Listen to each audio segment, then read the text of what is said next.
This is a special presentation of American Experience. Major funding for American Experience is provided by the Alfred P. Sloan Foundation. National corporate funding is provided by Liberty Mutual and the Scotts Company. American Experience is also made possible by the Corporation for Public Broadcasting and by public television viewers. Funding for the re-release of Eyes on the Prize, made possible by the Ford Foundation and the Gilder Foundation.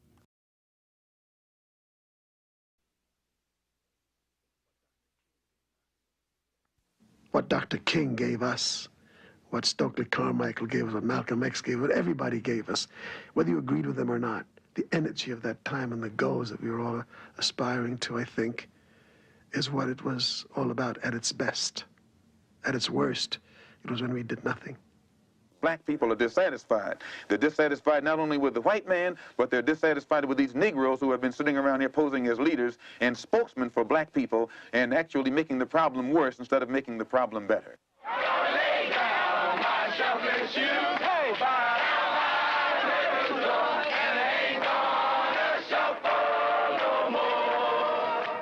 I'm tired of marching. Tired of marching for something that should have been mine at birth. We want change! We want change! We want change! We want change! We want change!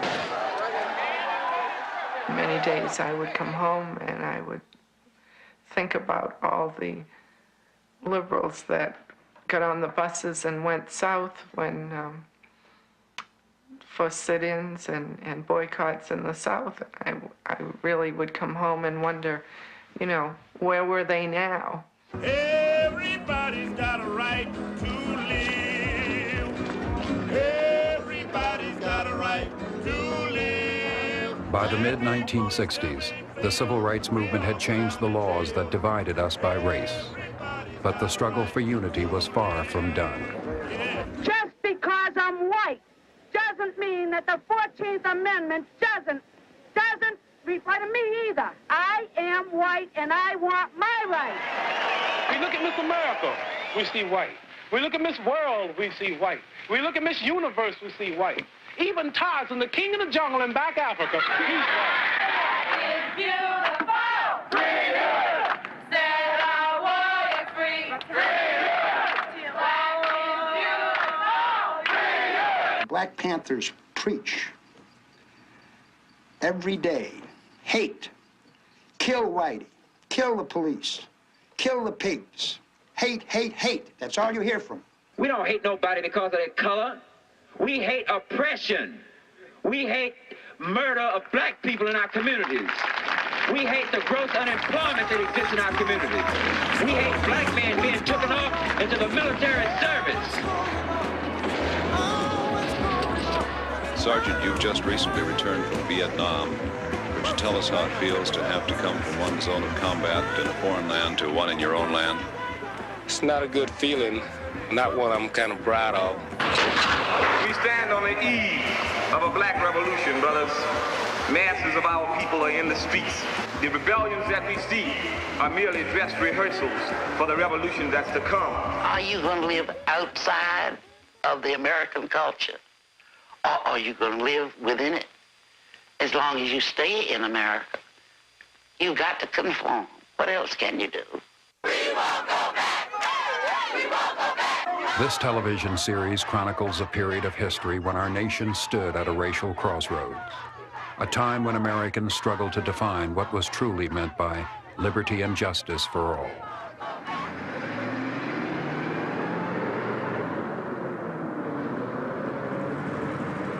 It was a time for anger and fear. A time when a gain for blacks was sometimes seen as a loss for whites. Are the people of Cleveland willing to vote for a candidate for mayor who has the best qualifications, but whose skin does happen to be black? We pick our lipsticks by color, sometimes our dresses, but we don't vote that way. We study the candidates. I believe that. It was also a time for triumph. A time when victory blurred the color line. A time when once again, America struggled to be America for all of its citizens. When we come together, what time is it? When we respect each other, what time is it? When we get our self-confidence, what time is it? It's nation time. It's nation time. It's nation time.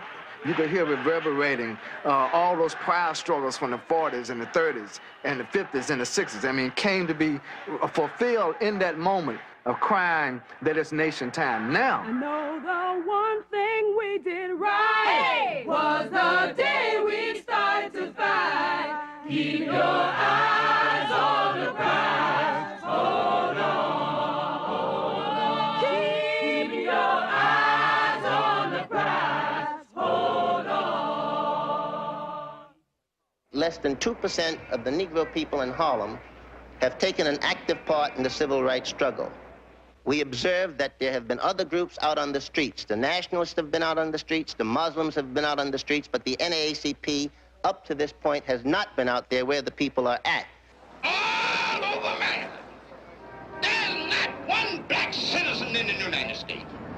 I defy Dr. Bunch or Martin Luther King to tell me that they're citizens of this no-good country, because integration will never happen. You'll never, as long as you live, integrate into the white man's system. In the early 1960s, on inner city street corners in the North, many groups competed for the hearts and minds of Black America.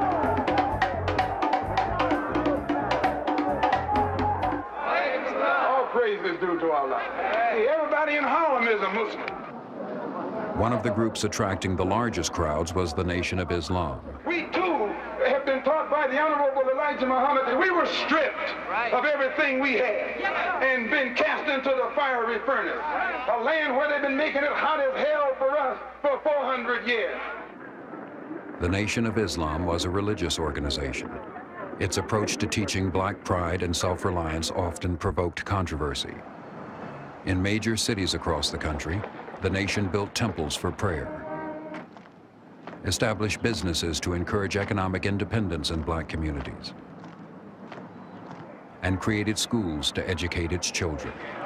Members of the Nation of Islam were sometimes referred to as black Muslims. Their God was Allah, and his messenger was Elijah Muhammad. The so-called American Negro have to be completely re-educated. He have to be completely made over again. And the condition that he is now in, he's not fit for self. And Islam gives him that qualification that he can feel proud and does not feel ashamed to be called a black man or a member of the black nation. Elijah Muhammad successfully rehabilitated many convicts and drug addicts, teaching discipline and self-respect. I quit taking drugs in 1958 after I heard the program of the Honorable Elijah Muhammad. This is the only thing that ever gave me the inspiration or the strength not to use narcotics. That's right. And he opened the door for me to show me that some of the good things of this earth could be mine. Right. With just a little effort. Right. And following him. That's right. The Honorable Elijah Muhammad doesn't condemn the victim. He goes to work on the victim. He doesn't say that all... One of the converts was Malcolm X, who would soon transform the Nation of Islam. He was born Malcolm Little. His father was an organizer for black nationalist Marcus Garvey. After the father's violent death, which many believed to be a lynching, and the subsequent breakup of his family, the young Malcolm drifted into a life of drugs and crime. In 1946, he was convicted of burglary and sentenced to 10 years in prison, where he was introduced to the teachings of Elijah Muhammad. After his release, he became a Muslim minister, and through street corner rallies, brought many new members into the Nation of Islam. The Honorable Elijah Muhammad teaches us that it is time for you and me to stand up for ourselves. It is time for you and me to see for ourselves. It is time for you and me to here for ourselves, and it is time for you and me to fight for ourselves. We don't need anybody today speaking for us, seeing for us, or fighting for us. We'll fight our own battles with the help of our God. So the first time I actually saw him was in the mosque in Harlem one Sunday afternoon as he preached one of his sermons. And he described how we, as black folks, smelled. He described how we looked. He described how we felt.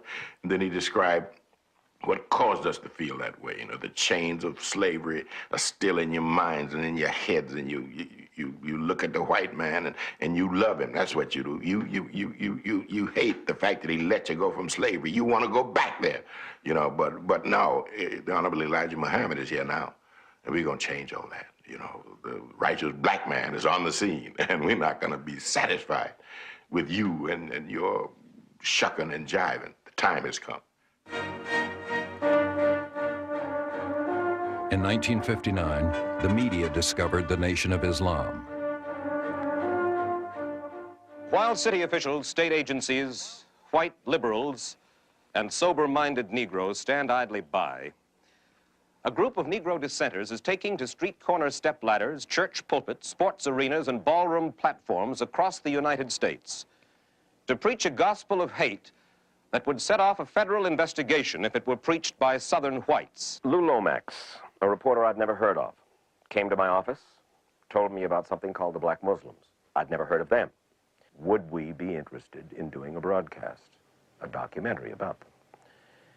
I suggested that, yeah, we might. Let's learn more about them. One of the conditions of our doing the broadcast, he said, was they will not talk to a white reporter. This is the first time I think my color's ever been in my favor rather than against me, but on the whole, I would say that this assignment was a little rough. Assigned a white camera crew, Lomax filmed this rally in Washington, D.C. The program included a performance of a play by Louis X called The Trial, in which whites are tried for their offenses against blacks. I charge the white man, ladies and gentlemen of the jury, with being the greatest murderer on earth. I charge the white man with being the greatest liar on earth. I charge the white man with being the greatest troublemaker on earth. So therefore, ladies and gentlemen of the jury, I ask you, bring back a verdict of guilty as charged. When Lou Lomax came back with the film of the rally, the Black Muslim rally, I was simply stunned. I mean, here was this auditorium overflowing, thousands of people, about an organization I knew nothing about. I found it difficult to credit when I saw it. Have you ever been accused, sir, of preaching hate? Yes. Do you think you are preaching hate? No. What are you preaching, sir? Truth? They call Mr. Muhammad a hate teacher because he makes you hate dope and alcohol. They call Mr. Muhammad a black supremacist because he teaches you and me not only that we're as good as the white man, but better than the white man. Yes, better than the white man. You are better than the white man. And that's not saying anything. That's not saying, you know where just to be equal with him. Who is he to be equal with? You look at his skin. You can't compare your skin with his skin. While your skin look like gold beside his skin.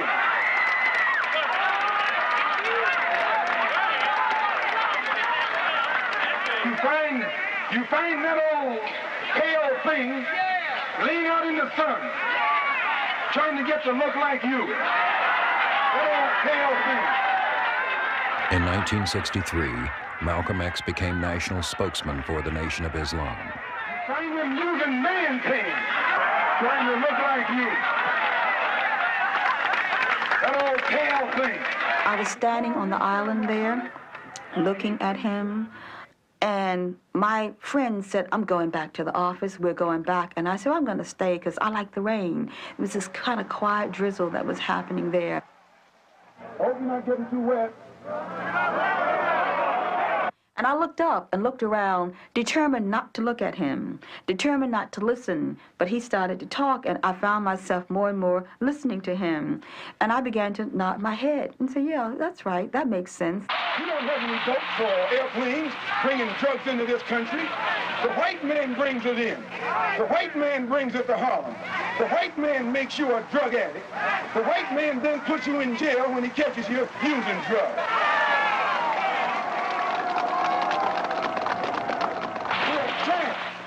In a vicious cycle of poverty, of ignorance, of apathy, of disease, and of death. And they have these old Uncle Tom Negro leaders coming to Harlem telling you and me that times are getting better. Your times will never get better until you make them better. When he came off the stage, I jumped off the island, walked up to him, and of course, when I got to him, the bodyguards, moved in front, and he just pushed them away, and I went in front of him and extended my hand and said, I liked some of what you said. I didn't agree with all that you said, but I liked some of what you said. And he looked at me, held my hand in a very gentle fashion, and says, one day you will, sister. As his reputation grew, Malcolm X began to write a book with Alex Haley. When I began to interview Malcolm for the book that would later be called The Autobiography of Malcolm X, he would talk about the greater glories of Mr. Elijah Muhammad, his leader, and about the Nation of Islam, and there was nothing else he would talk about. And finally, I began very delicately as I could to say to him, Mr. Malcolm, this book is to be about you. So I know about them, you've told me, I've written with you about them, but we need now to go into your life. And he would always get first testy about it, and then he got distinctly annoyed about it, and finally he would get angry. I said, Mr. Malcolm, could you tell me something about your mother?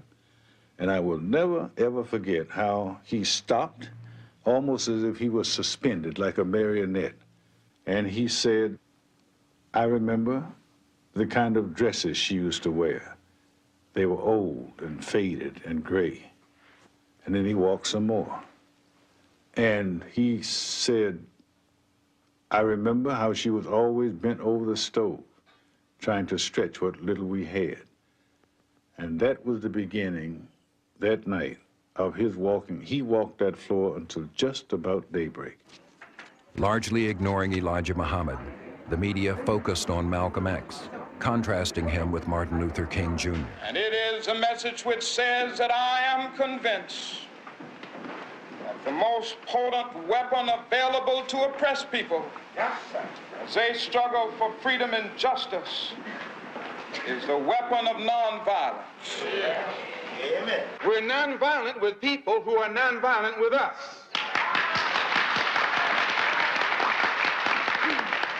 But we are not nonviolent with anyone who is violent with us. Malcolm X represented a different brand of leadership.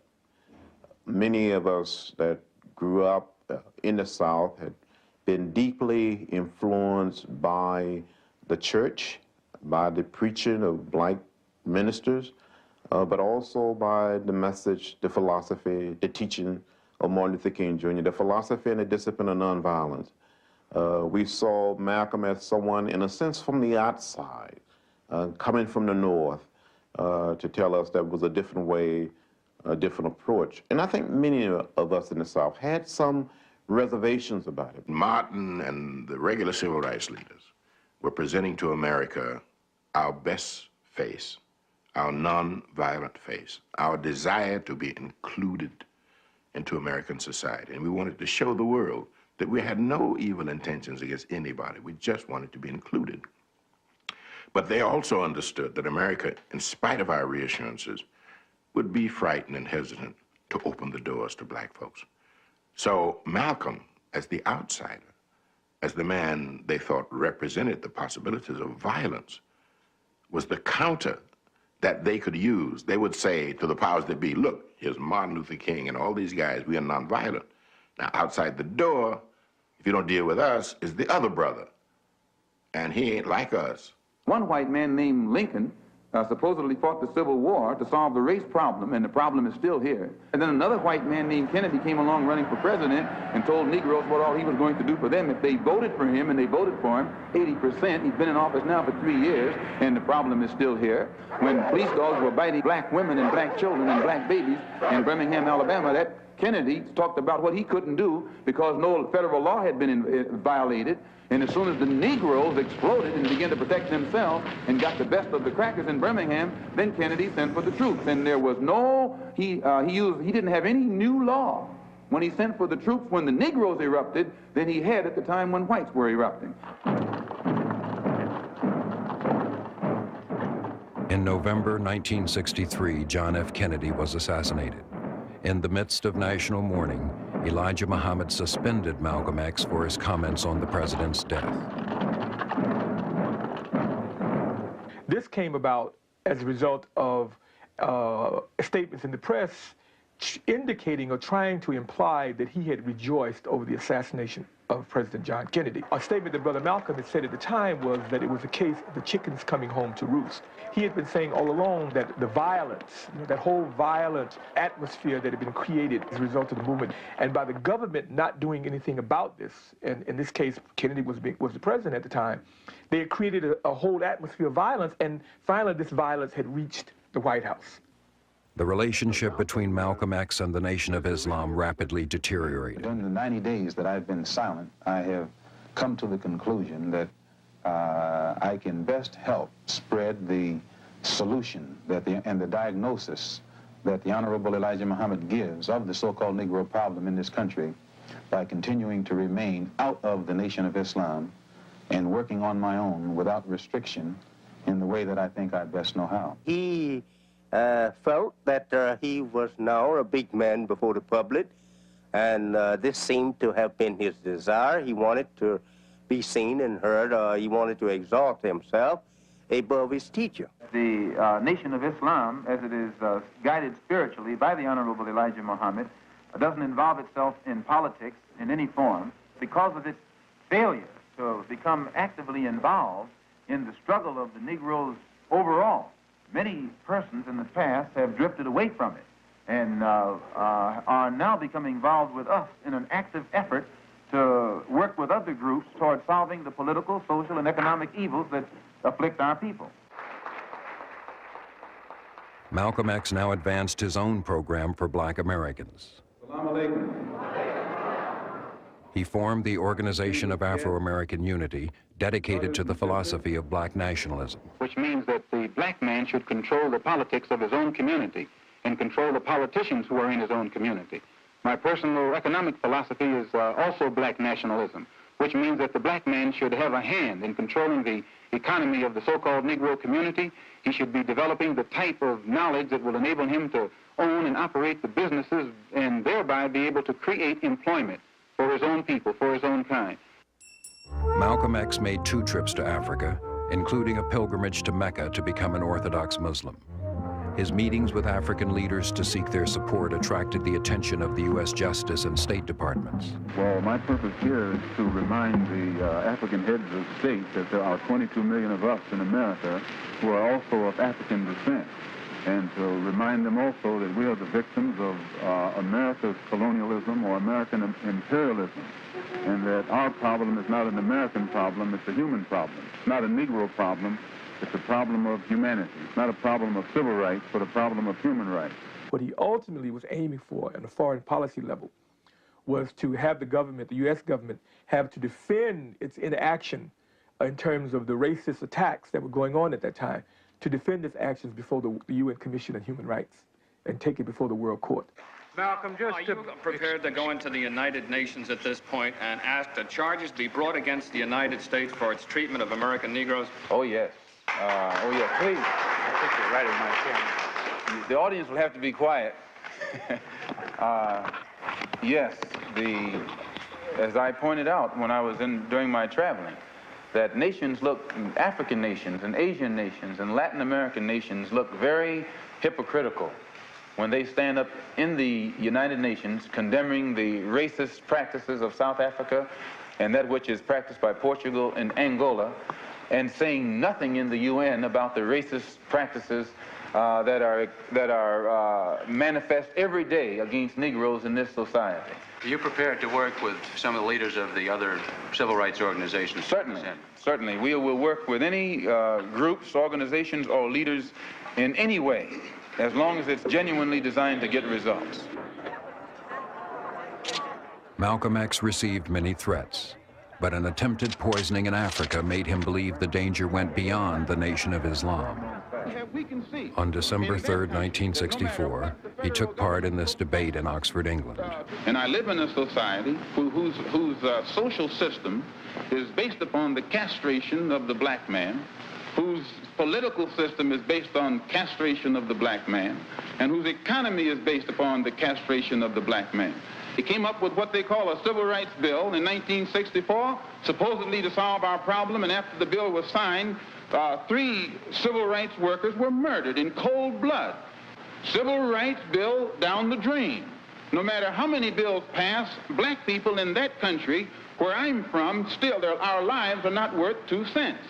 Well, anytime you live in a society supposedly based upon law, and it doesn't enforce its own law because the color of a man's skin happens to be wrong, then I say those people are justified to resort to any means necessary to bring about justice where the government can't give them justice.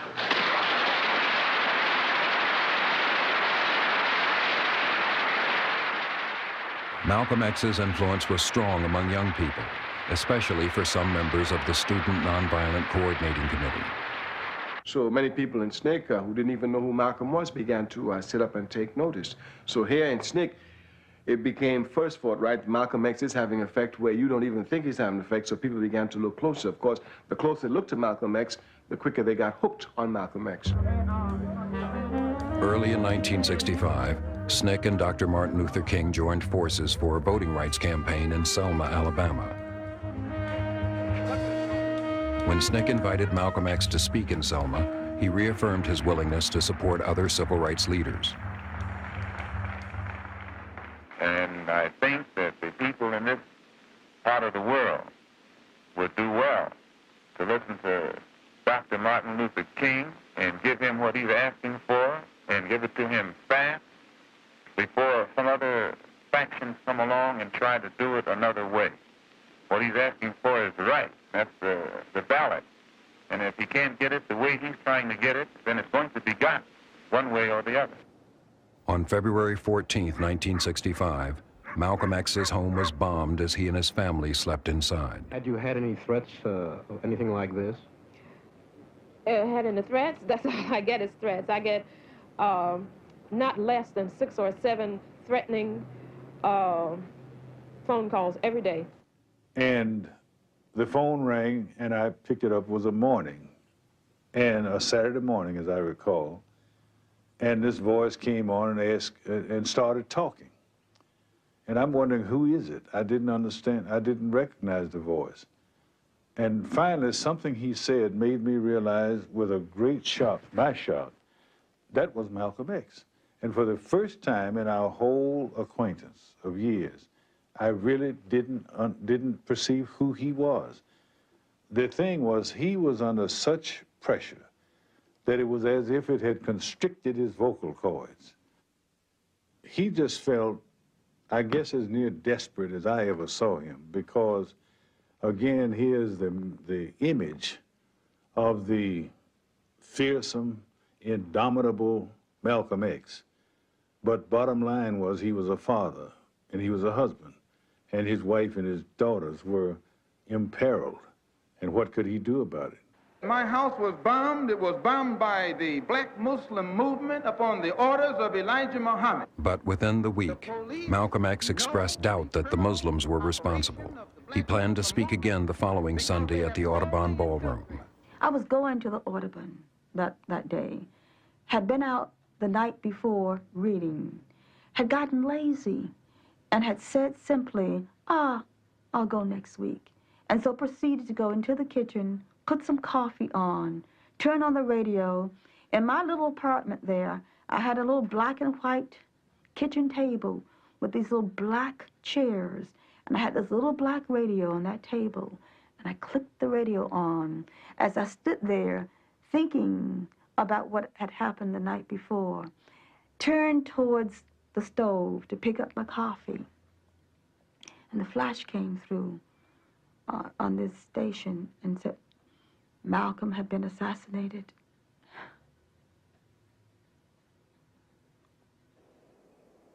Malcolm X was killed by 16 gunshots fired at close range. He was 39 years old. And my children were crying, you know, what's going on? What's going on? Are they going to shoot us? And I just knew they had shot him. And that night we went into the Harlem community to walk and mingle with the people. There was a kind of sense of loss. And as we passed people, some who were even strangers, we would stop and greet each other and say what this man had meant to us. He was a master teacher. And there is no greater loss to a community than the loss of a master teacher.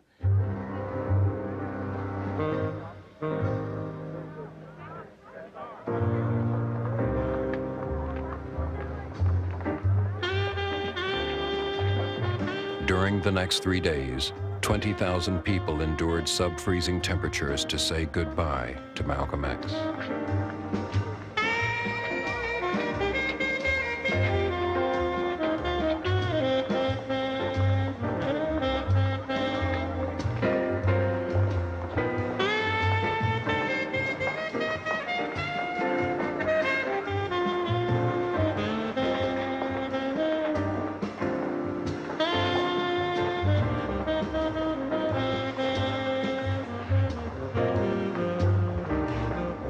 When the funeral was over and Malcolm was stripped of his Western clothes, and then the Muslims came and dressed him for a proper Muslim burial, they had a service.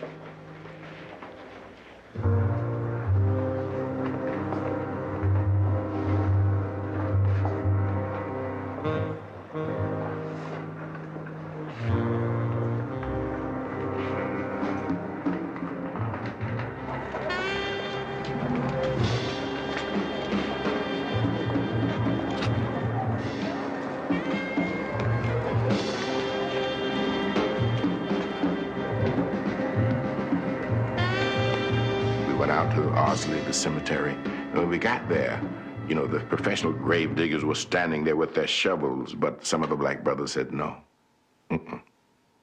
we can't let you do that. We dig this grave. You know, we cover this brother with dirt.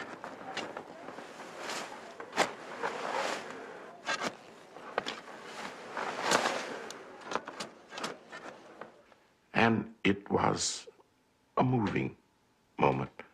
And I was proud at that moment to be black, and proud that my community and people, no matter what had been said by the outside world, said to the brother we loved and respected and admired you. And so we buried him. And there it is. I woke up this morning when the man said our freedom. Malcolm X had a far-reaching effect on the civil rights movement. In the South, there had been a long tradition of self-reliance. Malcolm X's ideas now touched that tradition.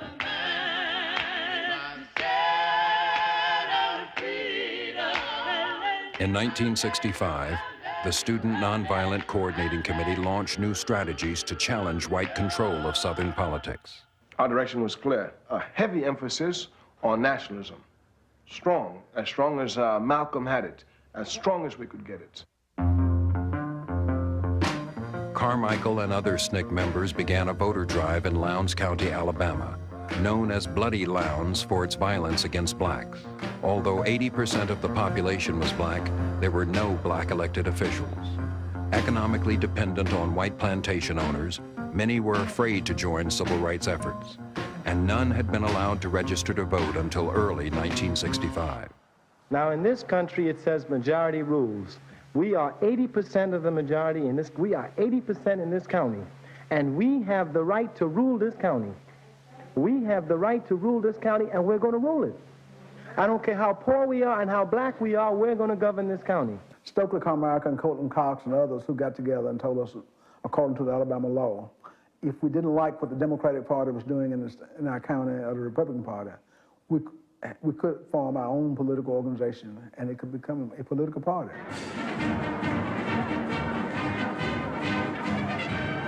George Wallace was then the head of the Alabama Democratic Party. The Democratic Party was racist. Its symbol at that time had a white rooster, and it had the words of white supremacy. That was the official emblem of the Democratic Party of Alabama. So here it would be easy for us to tell our people, hey, look, this party is not for us. We need our own party. The new political party was named the Lowndes County Freedom Organization, but it became better known by the symbol it chose, a Black Panther. And then when we chose that symbol as a Black Panther, then many of the people in our county started saying we were violent during that time. You know, now you got a violent group in Lowndes County who is turning out who's going to start killing white folks. But it wasn't that. It was a political, just a symbol to our organization that we was here to stay and we were going to do whatever needed to be done to survive. Everybody was excited because they said, well, they have the rooster, which represents the Democratic Party, the elephant, which represents the Republican Party. Why can't we have a black cat to represent us? Everybody knows how a cat look, and we were excited because we knew that if a person couldn't read and write, they sure knew the difference between a cat, an elephant, and a rooster.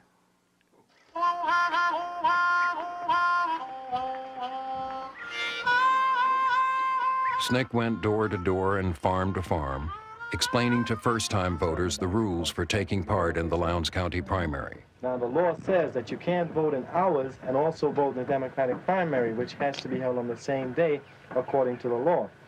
So that what we'll have to do is vote on one and not the other. So if you want to vote for our candidates for sheriff, for tax assessor, tax collector, coroner, and the school board, then you have to vote for us.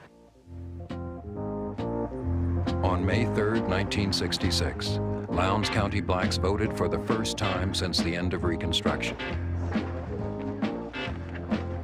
Some voted as Democrats in the Hayneville courthouse.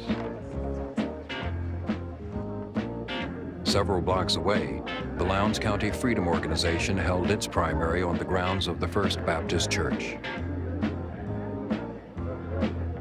Voters for the Independent Party were introduced to candidates for 7 offices, including sheriff, before casting their ballots.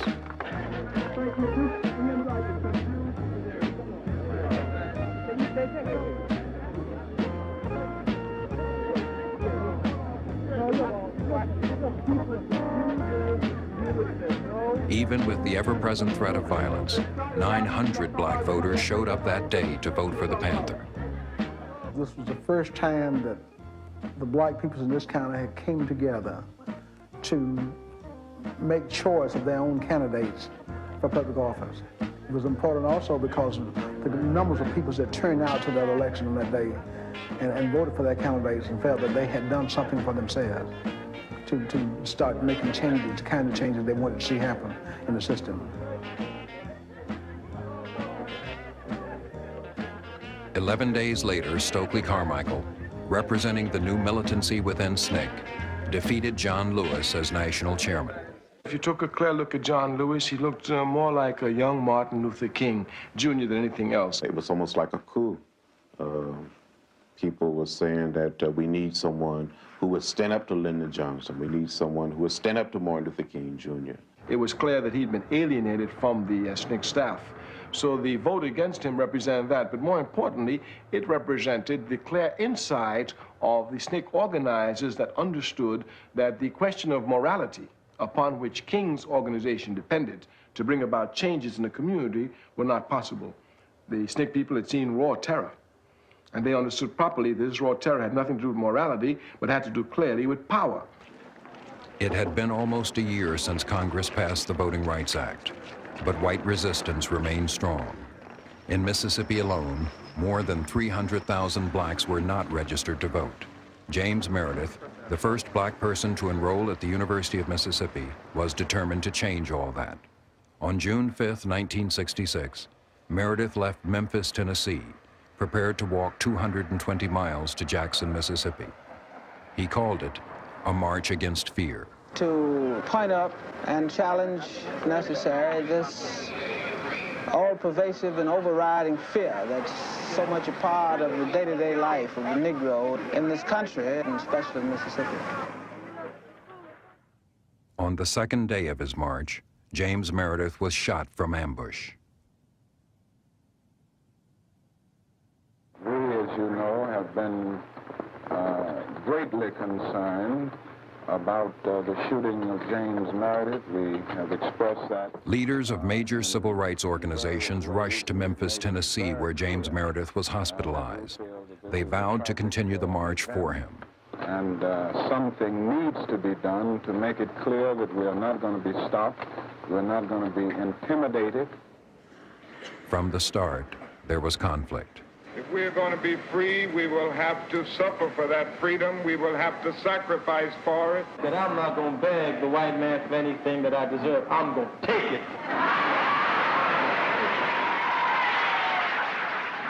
We need power. We need power. That's what we need. We need power just like anybody else. And I think it was more of a youth movement in all of the organizations asserting themselves far more than it was competition among leaders themselves. It was a clash of ideas, no question about a clash of ideas. The leaders began marching at the point where Meredith had been shot. Mississippi State troopers forcefully prevented them from marching on the road's surface. Carmichael, angered by this rough handling, stepped forward to retaliate, but Dr. King restrained him. We've got to realize the white folk in the state of Mississippi ain't nothing but a bunch of racists. And the only people who can stop them are the black folk in Mississippi. Now we've got to make this march our march. This has got to be the march for the black people in Mississippi. And the only way we can make that our march is that we got to go into every little place and get every black man and black woman, black boy and black girl out who's not afraid. And let's march. And let's make this our Mississippi. It's got to be our Mississippi. In sweltering heat, the marchers walked along Highway 51, stopping in towns along the way to register new voters.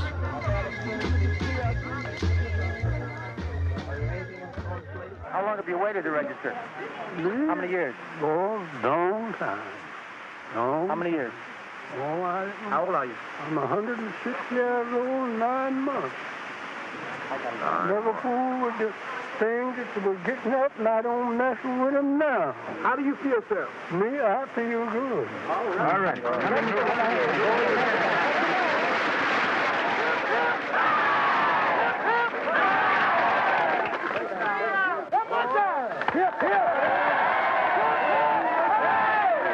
Freedom got a shotgun.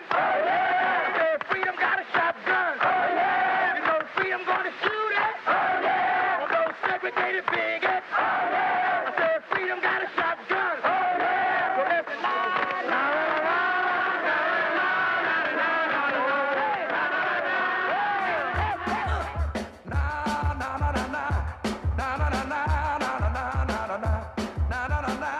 Need somebody to help me say it one time.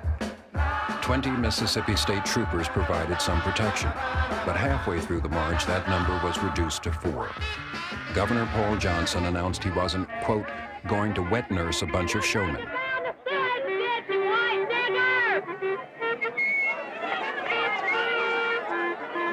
As James Meredith recovered from his wounds, the threat of another attack against the marchers was an ever-present concern. There was a new sense of anxiety that we were becoming involved in something that might have consequences, something real. It wasn't an academic exercise. Unit 1, 10-4. As the marchers camped each night, they were protected by an organization known as the Deacons for Defense and Justice. Are any of them armed? Well, I would think so. What do they carry? Well, it depends. 38s, 45s, M2s. Are they prepared or trained to use them? Yes, they are. I'm tired of violence. I've seen too much of it. I've seen hate on the faces of too many sheriffs in the South. And I'm not going to let my oppressor dictate to me what method I must use. SNCC planned to issue a dramatic call as the march approached Greenwood, Mississippi.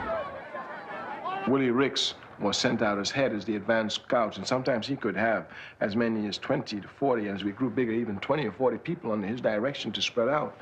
And his task was to take them, spread them out to plantations, speak to the sharecroppers, tell them the march was coming through, but to throw out Black Power and to give little Black Power speeches to get the reaction. I think about 3 nights before Greenwood, because SNCC was decided where's the best place for us to launch it. About 3 nights before Greenwood, I remember about 2 o'clock in the morning, Ricks came back and he was giving a report, and Cleve Sellers was sitting next to me, I remember. And Ricks was saying, we ought to drop it now. The people are ready for it. He said, I said it the other day, and they dropped their hose, you know. And I said to Cleve, I said, you know, you sent the wrong man out because we need a clear analysis here, and this man is given to exaggerations. What do you want? What do you want? What do you want? What do you want? Ricks had everybody primed. He said, just get to your speech. We're going against freedom now. We're going for Black Power. Don't hit too much on freedom now, but hit the need for power. So we built up on the need for power. And just when I got there, before I got it, Ricks was there saying, hit him now, hit him now. I kept saying, give me time, give me time. When we finally got it and we dropped it, Black Power, of course, they had been primed and they responded immediately. But I myself, to be honest, I didn't expect that enthusiastic response. We want Black Power. We want Black Power. We want Black Power. What do you want? What do you want? Everybody, what do you want? We want Black Power. We want Black Power. That's what we gonna get. Until finally everyone together was thundering, Black Power, Black Power. And that was chilling, that was frightening. It scared people because they did not understand they could not subtract violence from power. They could only see power as a violent instrument accompanying it. It was empty rhetoric. It was not a message. And the Student Nonviolent Coordinating Committee had a rich history of being involved in programmatic efforts and not just the use of slogans. It was at that point, during that march, that I made a decision to leave the Student Nonviolent Coordinating Committee. The cause of black equality will be decided by black people. The media saw the call for Black Power as a major shift in the civil rights movement. There was a tendency, I thought, to overplay it. There were a lot of new reporters who were new to this beat, who were coming in from a lot of papers around the country as the march began to pick up momentum and as this Black Power theme began to get some publicity. The second reason was that the theme was never really clearly articulated, or at least what it meant was never clearly defined. And so it was open to very broad interpretations, and there were some whites, for their own reasons, who wanted to take this as a signal of real black hostility and enmity. Hey, what do you know? Hockey got to go. Don't worry about me. Hey, what do you know? Hockey got to go. Hockey got to go. And the strategy coming out of Black Power from SNCC was that blacks should organize with blacks and whites should organize with whites. SNCC took the position that if there was going to be a march in Mississippi, it should be a march that's indigenous, meaning that Mississippians should be involved and we should not call out the liberal armies from the north to come in and assist with that march. So we moved on to work with whites on issues that we felt we should work with. In the next year, that was not civil rights, that was Vietnam. On the other hand, I want to make it clear that As the march neared Canton, Mississippi, reporters played up the differences between Martin Luther King and Stokely Carmichael. Let me say first that this march is nonviolent. It is a nonviolent expression of our determination to be free. This is the principle of the march, and certainly we intend to keep this march nonviolent. Mr. Carmichael, are you as committed to the nonviolent approach as Dr. King is? No, I'm not. Why aren't you? Well, I just don't see it as a way of life. I never have. And I also realize that no one in this country is asking the white community in the South to be nonviolent. And that, in a sense, is giving them a free license to go ahead and shoot us at will. marchers began to set up their tents for the night on the grounds of an all-black school in Canton, Mississippi. Permission to use the school grounds had been granted by the Black School Board, but was later revoked by white city officials.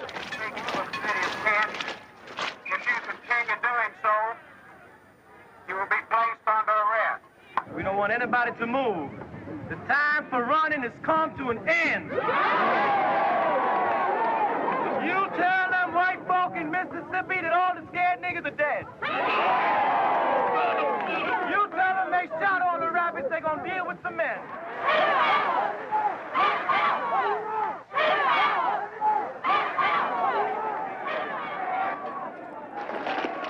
Mississippi state troopers who had once been assigned to protect the marchers now took another stance. I want to get this over because this is important. We're going to stick together. If necessary, we are willing to fill up all of the jails in the state of Mississippi. And I don't believe they have enough jails to hold the people if they try to arrest us here.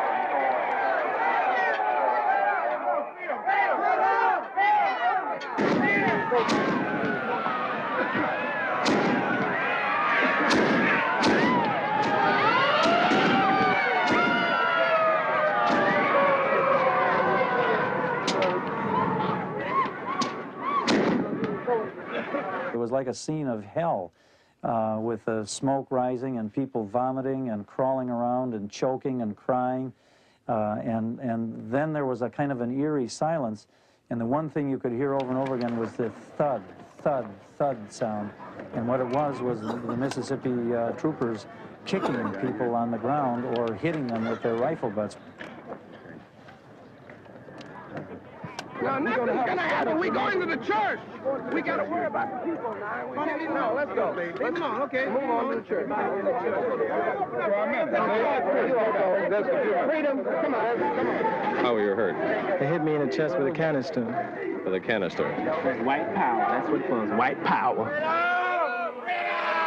Black power.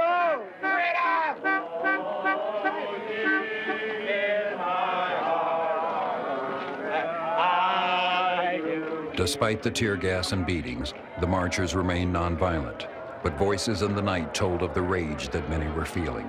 We get him, Whitey! Whitey got to go! Whitey got to go! Whitey got to go!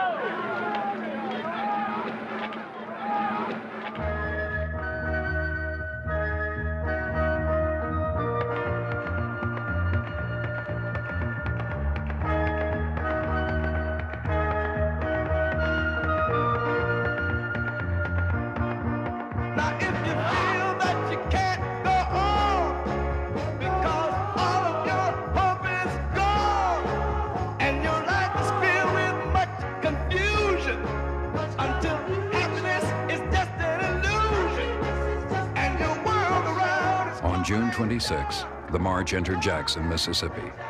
Along the route, 4,000 new voters were added to Mississippi voting rolls since Meredith first began his march against fear 22 days earlier in Memphis.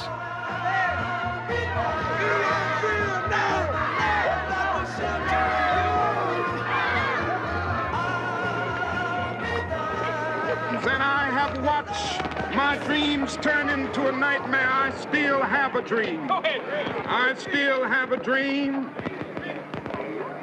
that one day right here in the state of Mississippi, justice will become a reality for all of God's children. I still have a dream. Go ahead, Doc. We have to move to a position where we can feel strength and unity amongst each other from Watts to Harlem, where we won't ever be afraid. And the last thing we have to do is to build a power base so strong in this country that will bring them to their knees every time they mess with us.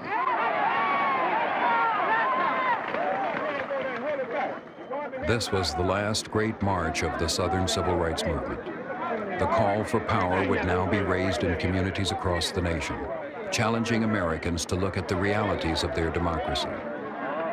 Black Americans were changing, and there was no turning back. And let 1966 be the year that we decided that we would develop our own culture, that we would be proud of being black people, that we would no longer accept the use of the word Negro, but we would become mature and we would regard ourselves as black men in America. Big wind is a coming, blowing all through the land. Big wind coming on strong. Tell me where you gonna stand. Blowing across the country, gonna make the blind man see. Blowing out the candles of illusion, burning in you and me. Big wind is arising, there's no place to hide. Big wind gonna sweep real clean, and it won't be choosing sides. Blowing across the country, gonna make the blind man see. Blowing out the candles of illusion, burning in you and me. Big wind is arising, there's no place to hide. Big wind gonna sweep real clean, and it won't be choosing sides.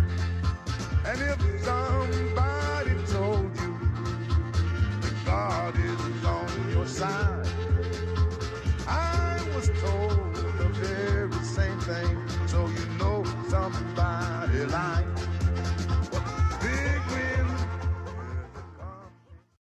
Major funding for American Experience is provided by the Alfred P. Sloan Foundation. National corporate funding is provided by Liberty Mutual and the Scotts Company. American Experience is also made possible by the Corporation for Public Broadcasting and by public television viewers. Funding for the re-release of Eyes on the Prize, made possible by the Ford Foundation and the Gilder Foundation.